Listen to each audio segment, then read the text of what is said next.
For years, Nigeria has been seeking a lasting solution to the conflict between farmers and herders over grazing lands.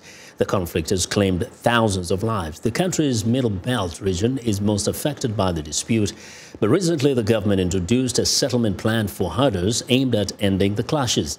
But the settlements known as Ruga in Hausa are meeting some resistance. Timothy Obiezu reports from Abuja.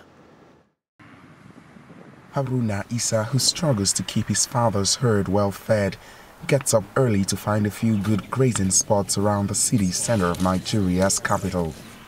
When he ventures out, he often has to share the spots with other herders and can get in trouble when his cows stray into farmland. Sometimes we have a problem with the farmers when the cows enter their farm and destroy the crops. The farmers seize our tools and sometimes our herds until we pay some ransom to get them back. The conflict between cattle herders and farmers in Nigeria dates back decades.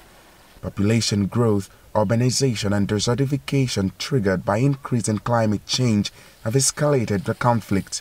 More than 3,600 people have been killed in clashes over grazing land between 2015 and 2018.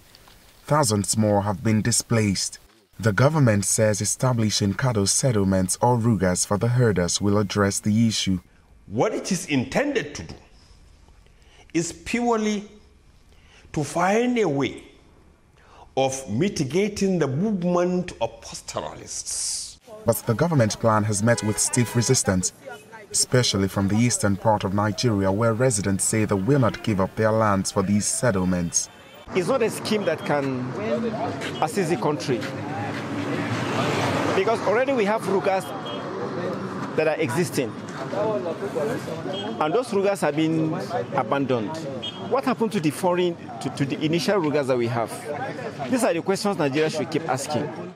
The pilot phase of government's cattle settlement plan provides for 6 settlements per state. These settlements will be equipped with schools and hospitals for herders and their families. Nigeria's Farmers Association hopes this plan will put an end to the crisis. We need peace. We, the farmers, if there is no peace, we cannot farm. If we don't farm, we cannot produce food for the Nigerians to eat. For now, Nigerian authorities have suspended the plan temporarily to continue discussions with stakeholders.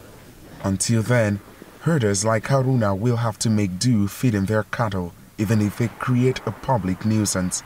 Timothy Obiezu for VOA News, Abuja.